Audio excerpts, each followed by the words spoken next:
Hello everyone, my name is Harsh और आप देख रहे हैं चैनल गुरुकुल। तो please subscribe to my channel, like करें, शेयर करें वीडियोस और कमेंट करके हमें बताएं कि आपको हमारी वीडियोस कैसी लग रही हैं।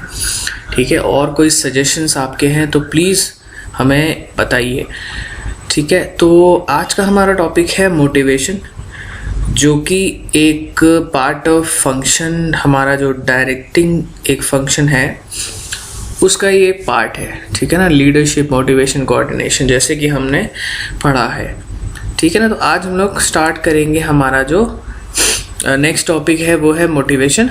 तो मोटिवेशन पहले समझते हैं क्या होता है, क्या उसकी मीनिंग है।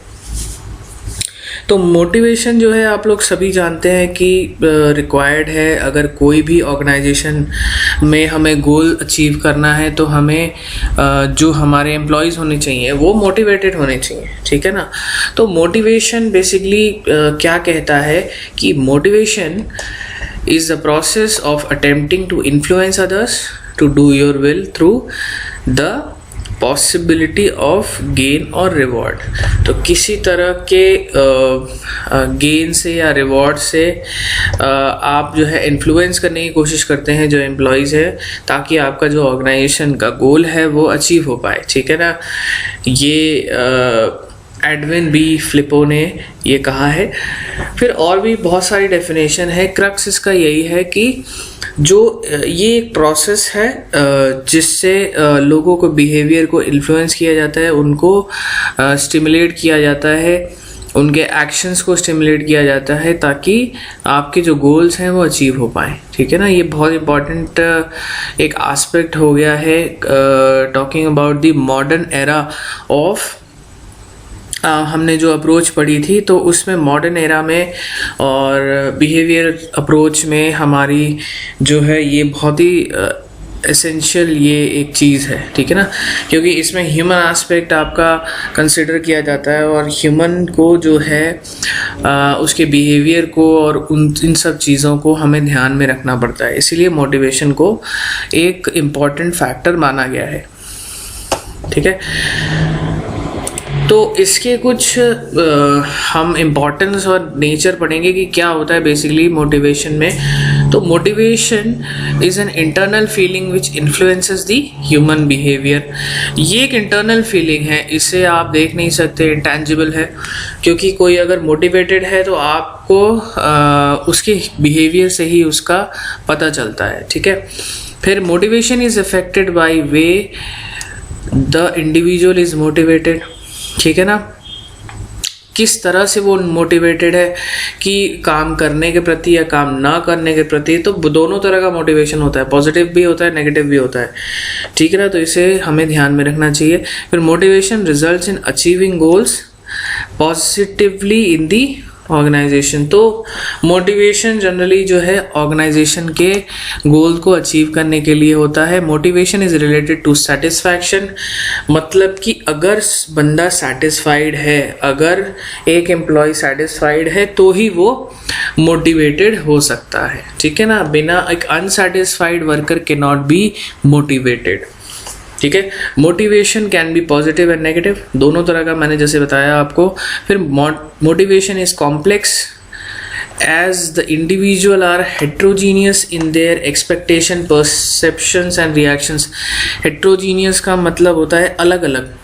ठीक है ना, तो जो हर इंसान अलग होता है, इनका ये कहना है कि जो हर इंसान है वो अलग है। तो एक मोटिवेशन जो है बहुत ही कॉम्प्लेक्स है, क्योंकि हर इंसान की जो एक्सपेक्टेशन होती है, जो परसेप्शन होता है, तो वो बहुत अलग होता है। इसीलिए इतनी सारी जो है आप देखेंगे बहुत सारी इसमें थ्योरीज दी गई हैं, बहुत सारी जो ये ह्यूमन बिहेवियर के एस्पेक्ट में जो थ्योरीज दी गई हैं वो भी बहुत ही अलग अलग जो है व्यू पॉइंट्स हैं, क्योंकि human beings are a complex animal. ठीक है ना, बहुत ही कॉम्प्लेक्स एनिमल है, तो उसके जो परसेप्शंस हैं, व्यूज़ है, बहुत अलग अलग लोगों के अलग अलग तरह के दिमाग होते हैं। तो इस वजह से आपका जो ये प्रोसेस है वो एक कॉम्प्लेक्स प्रोसेस है। किसी को मोटिवेट करना इज़ अ कॉम्प्लेक्स प्रोसेस। ठीक है, फिर आता है आपका motivation is stronger when it springs from a person's need which are consistent with his values। तो जो लोगों की नीड्स हैं उसके हिसाब से अगर हम उस मोटिवेशन को कॉन्सेप्चुलाइज करते हैं तो वो जो है और स्ट्रॉन्गर होता है, ठीक है ना। तो ये हमारे जो थे वो नेचर थे, ठीक है। अब हम आते हैं इम्पोर्टेंस पे। तो it helps the manager to ignite the will to work against amongst the workman, ठीक है ना। तो एक साथ काम करने को ये जो है मोटिवेशन होता है, तो एक साथ काम करते हैं। और good motivation methods helping in improving the abilities and capabilities of the employees. जो एबिलिटीज़ होती हैं आप जो है इम्प्रूव करते हो क्योंकि आप मोटिवेटेड हो, नए तरीके से आप चीज़ों को सीखने की कोशिश करते हो, तो people are more capable. It helps in finding out the hidden talents and calibre of the employees. तो लोग जब मोटिवेटेड हैं तो वो अपने फुल कैलिबर में काम करते हैं, फुल पोटेंशियल में काम करते हैं, तो उनकी जो है क्वालिटीज़ निखर के आती है, बाहर आती है, ठीक है ना। तो वो हेल्पफुल होती है ऑर्गेनाइजेशन के लिए। फिर motivated employees means satisfied employees, ठीक है ना, that is satisfied in terms of job as well as their personal motives. तो मोटिवेशन का डायरेक्ट रिलेशन जो है सेटिस्फैक्शन से है। तो सेटिस्फाइड जो होते हैं वही मोटिवेटेड हो सकते हैं, ठीक है ना, जिसका मतलब है कि वो लोग अपने जॉब से खुश हैं। Motivation reduces the chances of industrial unrest, strikes and similar labour problems. तो क्या है कि सेटिस्फैक्शन रहता है तो कोई भी हज़ार्ड या कोई भी इंटरप्शंस नहीं होते हैं, जैसे स्ट्राइक्स वगैरह, ये चीज़ें, इस तरह की प्रॉब्लम्स अराइज नहीं होती हैं। फिर motivation helps to change the negative और indifferent attitude of employees to positive attitudes, ठीक है ना। उनके जो है मोटिवेशन क्या है, मोटिवेट अगर लोगों को आप करोगे तो वो जो है उनका नेगेटिव एटीट्यूड जो है पॉजिटिव एटीट्यूड में बदल जाता है, ठीक है ना, जिसको आप यूज़ करते हो अपने ऑर्गेनाइजेशन की तरफ, ठीक है ना, गोल अचीव करने के लिए। तो motivation helps to reduce the employee turnover. Turnover जो है इसका मतलब होता है कि एम्प्लॉय जो है छोड़ के जा रहे हैं, तो वो जो होता है वो कम हो जाता है क्योंकि लोग सेटिस्फाइड है, मोटिवेटेड है, तो वो काम करना चाह रहे हैं, ठीक है। Motivation helps in reducing the absenteeism in the organisation. जैसे कि लोग सेटिस्फाइड हैं, उनको काम पसंद है, they are motivated to work, तो लोग जो है मिस नहीं कर सकते, लोग मिस नहीं करेंगे, लोग रोज़ आएंगे कंपनी में काम करेंगे, ठीक है ना। तो ये थे हमारे nature and importance of motivation, क्यों चाहिए मोटिवेशन। अब हम लोग स्टार्ट करेंगे हमारा नेक्स्ट जो इम्पोर्टेंट टॉपिक है बहुत ही, वो है थ्योरीज ऑफ मोटिवेशन, ठीक है ना। थ्योरीज बहुत सारी दी गई हैं अलग अलग तरह की। तो अभी जो हम लोग पढ़ेंगे 3 थ्योरीज, वो हैं क्लासिकल थ्योरी, जो कि पुरानी थोड़ी हैं और इनको क्लासिकल थ्योरीज कहा जाता है। तो जिसमें से कि पहली है हमारी मैस्लो की नीड हायरार्की। ये सबने पढ़ी है और आई होप हमने अपने लास्ट जो जो नियो क्लासिकल हमने अप्रोच पढ़ी थी उसमें हमने मैस्लो की नीड हायरार्की पढ़ी है, ठीक है ना। तो इसमें बेसिक एक फंडामेंटल मैं आपको बता देता हूँ, क्योंकि ये एक बहुत ही आसान, बहुत ही simple kind of an hierarchy है। इसमें जो हमारे अब्राहम मैस्लो हैं, ही वॉज अ साइकोलॉजिस्ट, और इन्होंने ये कहा था कि लोगों की अलग अलग तरह की नीड्स होती हैं, ठीक है ना, और नीड्स का एक क्रोनोलॉजिकल ऑर्डर होता है, ठीक है ना। पहले इंसान को भूख लगती है, प्यास लगती है, उसे पानी चाहिए, खाना चाहिए, शेल्टर चाहिए, ये जो होती है ये आपकी फिजियोलॉजिकल नीड्स होती हैं जो सबसे पहले आती हैं, ठीक है ना। फिर उसके बाद जब आपको ये सारी चीज़ें मिलने लगती हैं, after the completion of the basic needs और the physiological needs, then arises the need of safety. तो सेफ्टी की फिर नीड आती है कि आपको कोई नुकसान ना पहुंचा पाए, आपकी फैमिली को कोई नुकसान ना पहुंचा पाए, आपकी हेल्थ अच्छी हो, ठीक है ना, आप, ठीक है ना, एक सेफ एनवायरनमेंट में आप रहें, ठीक है, आपकी एम्प्लॉयमेंट जो है वो सिक्योर हो, ठीक है ना। ये है आपकी सेफ्टी नीड्स, जो सेकंड पार्ट है आपका, ठीक है ना। फिर आता है आपका जो है सोशल नीड्स आता है। तो सोशल नीड्स क्या है? सोशल नीड्स है कि आपको जो है एक कहीं ना कहीं एक सोशल अफेक्शन की ज़रूरत होती है, एक बिलोंगिंगनेस और सोशल एक्सेप्टेंस की ज़रूरत होती है, क्योंकि human beings are living in a society और उन्हें क्या है, एक सोशल एनवायरनमेंट ज़रूरी होता है। तो उस तरह की नीड्स जो है अराइज होती हैं कि आपको लोग पूछें, लोग आपके बारे में जानें, आपसे बात करें, आपके फ्रेंड्स बने, आपके रिलेटिव्स आपको पूछें। तो इस तरह की जो है वो नीड्स, उसको कहा जाता है सोशल नीड्स, ठीक है ना। फिर आती है आपकी जो है एस्टीम नीड्स आती हैं। एस्टीम नीड्स क्या कहती है कि ये एक बेसिकली थोड़ा सा पर्सनल होती है। क्यों? क्योंकि ये जो नीड है वो अंदर से आपको फील होती है कि आपका self confidence, achievement, competence, knowledge, independence, तो मतलब ये एक ऐसी नीड है जिसमें आप जो है रेस्पेक्ट मांगते हैं, आप जो है लोगों से थोड़ा सा एक कहीं एक सेंस ऑफ प्राइड होना चाहिए आपको, और कहीं ना कहीं एक कोई ना कोई अचीवमेंट आपको उसकी नीड होती है कि मैं कुछ अचीव करूं अपनी लाइफ में, ठीक है ना, कुछ मैं करके दिखाऊं। तो ये जो नीड्स होती हैं वो होती हैं सेल्फ एस्टीम नीड्स, ठीक है ना। एस्टीम नीड्स होती हैं ये, ठीक है ना। जैसे स्टेटस हो गया, रिस्पेक्ट, रेपुटेशन, ये सारी चीज़ें आपकी एस्टीम नीड्स में आती हैं। फिर इसके एक और स्टेप हम आगे बढ़ते हैं कि हमें रिस्पेक्ट मिल गई, सब मिल गया, हमें सब कुछ मिल गया हमें, लेकिन हमें जो है एक सेल्फ एक्चुअलाइजेशन, मतलब कि हमारा एग्जिस्टेंस क्यों है, मैं क्यों आया हूँ धरती पर, ठीक है ना। तो लोगों को क्या होता है, लोगों के पास जनरली सब कुछ होता है पर फिर भी कोई ना कोई एक नीड, एक अंदर एक कोई एक चीज़ रह जाती है, ठीक है ना। तो the term self actualization means to become actualized in what one is potentially good. इसका मतलब है कि आप अपनी ही खोज में निकलते हैं कि मैं क्या एक्चुअल में कर सकता हूँ, मेरा क्या पोटेंशियल है, ठीक है ना। तो वो उस तरह की जो नीड होती है वो आपकी जो होती है सेल्फ एक्चुअलाइजेशन नीड होती है, ठीक है ना। कि अपने आप को पहचान लेना या मोक्ष को प्राप्त कर लेना कि ठीक है, मैंने सब अचीव कर लिया लाइफ में, अब मेरे पास कोई भी और नीड नहीं है आगे, ठीक है। तो ये थी हमारी मैस्लो की नीड हायरार्की, ठीक है। और इसके बाद हमारी नेक्स्ट जो आती है वो है हर्ट्ज़बर्ग की 2 फैक्टर थ्योरी, ठीक है ना। इसमें क्या कहा गया है,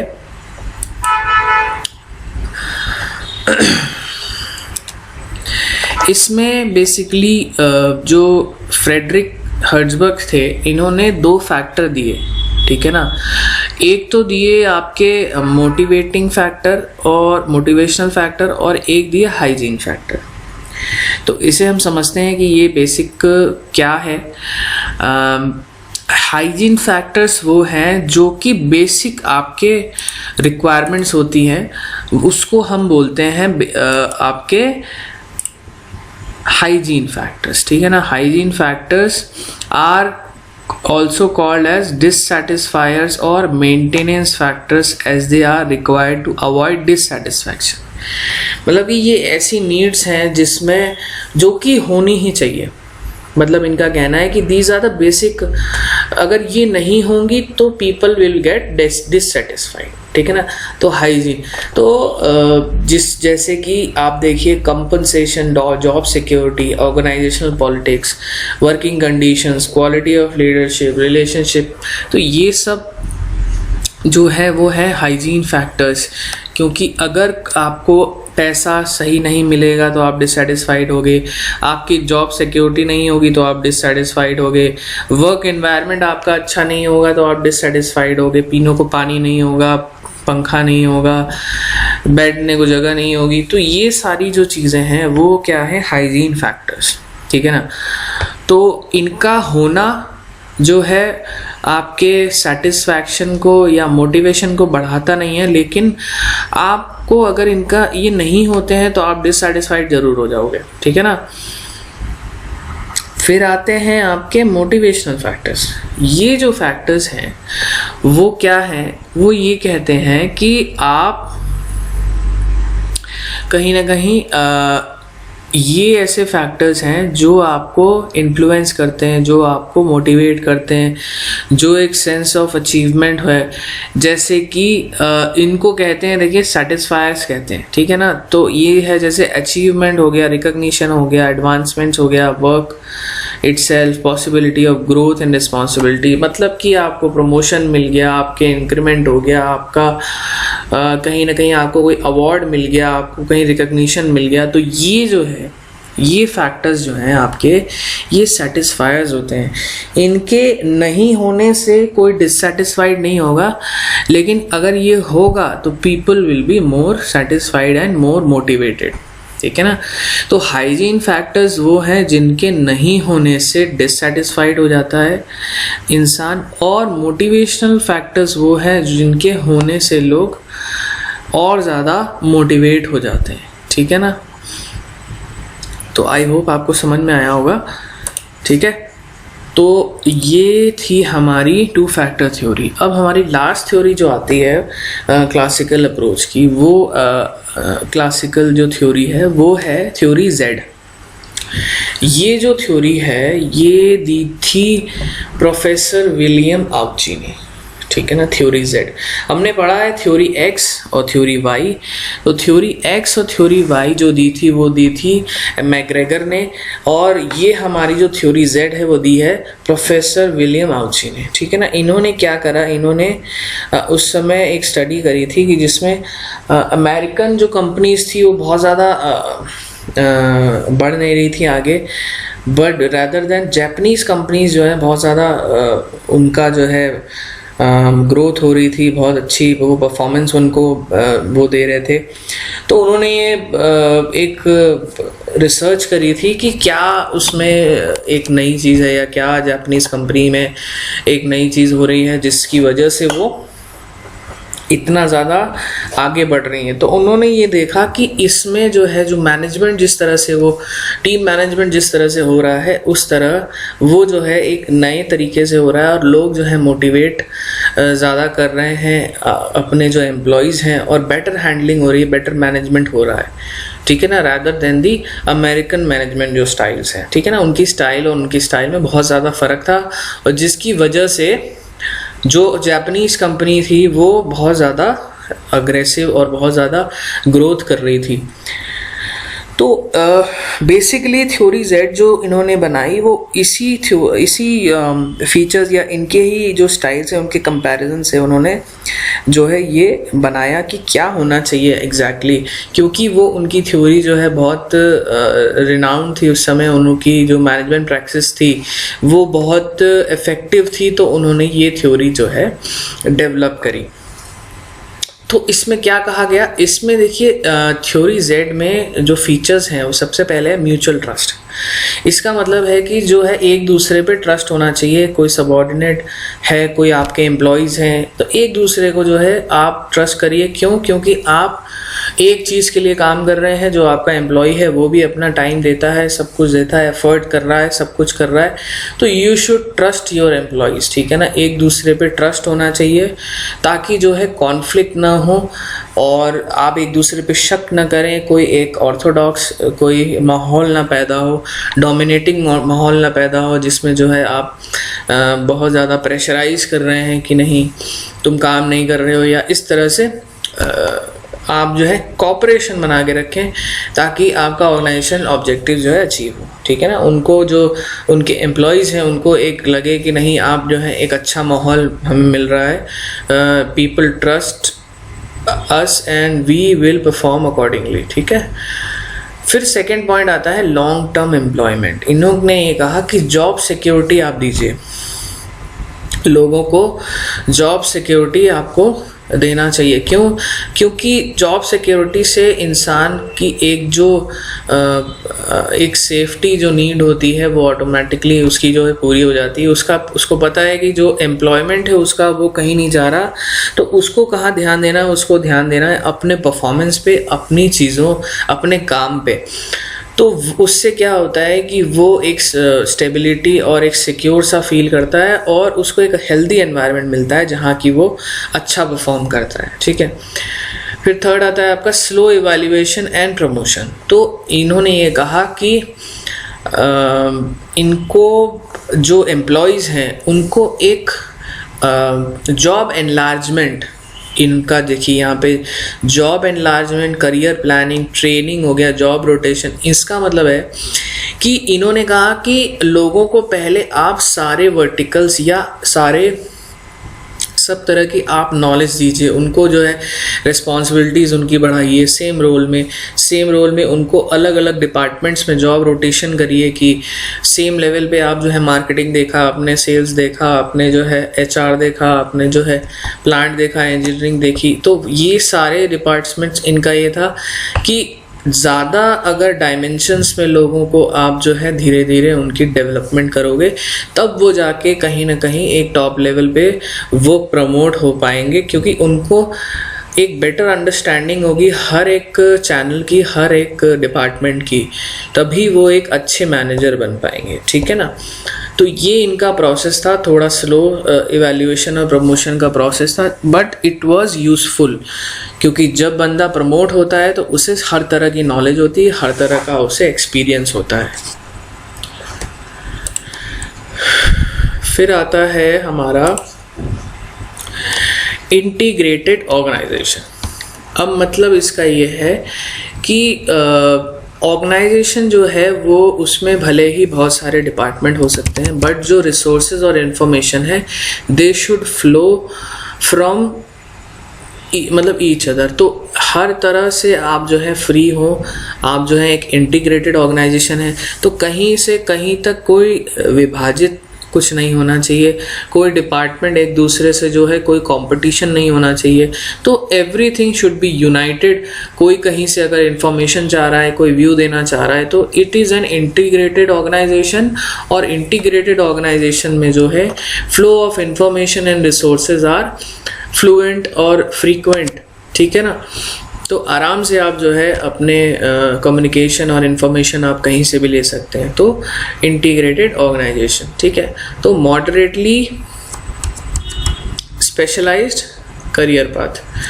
अब इसमें ये कह रहे हैं, अगेन वही करियर पाथ की बात आ रही है। तो इसमें जो है workers are given slow promotion since spending more time to same job makes him trained in his operations, and the worker gets more chance to increase his overall knowledge about the company operation। वही चीज़ है कि इनका जो career path है वो बहुत ही ज़्यादा specialise नहीं होता। आपको एक पर्टिकुलर एरिया में आप जो है स्पेशलाइज्ड है, गुड, बट आपको अलग अलग तरह की एक्सपीरियंस भी लेनी है, अलग अलग जॉब रोटेशंस लेना है, जिससे कि आप जो है बाकी फील्ड्स की भी आपको जो है एक नॉलेज हो, एक आपको एक्सपीरियंस हो, ताकि आप टॉप लेवल पे जब जाओ तो एक ब्रॉडर व्यू पॉइंट आपका हो, एक होलिस्टिक अप्रोच आपकी लीडरशिप में हो, ताकि आप जो है अच्छे डिसीजंस ले पाएँ। ठीक है ना, कंपनी के लिए। तो ये इनका जो है एक फीचर है। फिर आता है आपका individual responsibility with in a group context.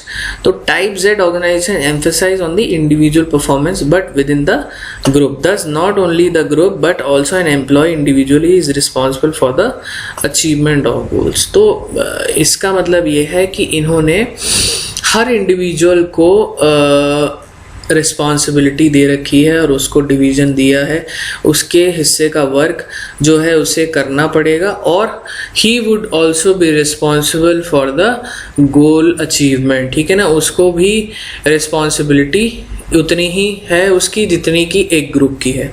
तो कंपनी इज़ ऑल्सो रिस्पॉन्सिबल, उसके बाद हर एक इंडिविजुअल जो है रिस्पॉन्सिबल है उस चीज़ के लिए। ठीक है। Informal control with formalised measures.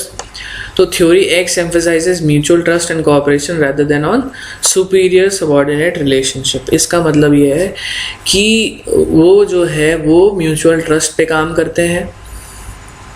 ठीक है, कोऑपरेशन पे काम करते हैं। दो आपके जो है एक फॉर्मल एनवायरनमेंट होता है, लेकिन जो इनका एक वे ऑफ या वर्क कल्चर है वो ये है कि लोग जो है they are honest, they are hard working and we should trust them. और उनके कॉपरेशन, हमें उन्हें कॉपरेट करना चाहिए, उनके लिए हर्डल्स नहीं खड़े करने चाहिए, उनको डिस्ट्रस्ट नहीं करना चाहिए, उनको डिसरिस्पेक्ट नहीं करना चाहिए। तो उन पे ट्रस्ट करो और कॉपरेट करो ताकि एक अच्छा एनवायरनमेंट, एक हेल्दी एनवायरनमेंट बने। फिर हमारा लास्ट है होलिस्टिक कंसर्न। होलिस्टिक कंसर्न मतलब कि एक ओवरऑल आपका डेवलपमेंट होना चाहिए, ठीक है ना।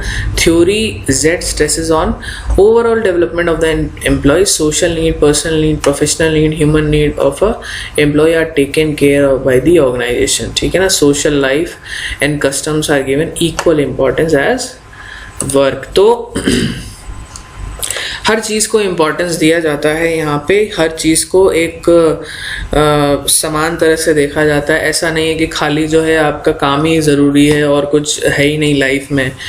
तो people should be overall developed as an organisation, as an individual, क्योंकि हर इंसान की अपनी खुद की लाइफ भी है, सोशल लाइफ भी है, ठीक है ना। तो उसे भी बराबरी का इम्पोर्टेंस दिया गया है इस थ्योरी में, ठीक है ना। तो ये हमारे फीचर्स जो हैं जनरली बताते हैं कि लोगों के प्रति हमें किस तरह से सेंटर में उनको रखना चाहिए और उन्हें उन पे ट्रस्ट करना चाहिए, because people are hard working, people are cooperative, और वो स्किल्ड होते हैं, वो नॉलेजेबल हैं, इंटेलिजेंट हैं। तो उनको भी अच्छी तरह से ट्रीट करना चाहिए, उनको जो है उनकी जॉब एनलार्जमेंट करना चाहिए, उनको अलग अलग तरह की रिस्पॉन्सिबिलिटीज़ देनी चाहिए, उनका डेवलपमेंट करना चाहिए, उनकी पर्सनल लाइफ, सोशल लाइफ को इम्पोर्टेंस देना चाहिए, ठीक है ना। इंसान को इंसान की तरह ट्रीट करना is the basic idea of this theory, ठीक है ना। तो ये हमारी जो थी वो 3 तरह की थ्योरी थी हमारे क्लासिकल थ्योरी ऑफ मोटिवेशन में। तो आज हमने ये 3 थ्योरीज और हमारे मोटिवेशन के बारे में पढ़ा। तो I hope you like my video और आपको समझ में आया होगा जो जैसे मैंने आपको समझाने की कोशिश करी है। आपकी अगर कोई भी क्वेरीज हैं तो प्लीज़ कमेंट करके हमें बताएं और प्लीज़ सब्सक्राइब करें, चैनल को लाइक करें, शेयर करें और बेल आइकन को दबाएं। Thank you.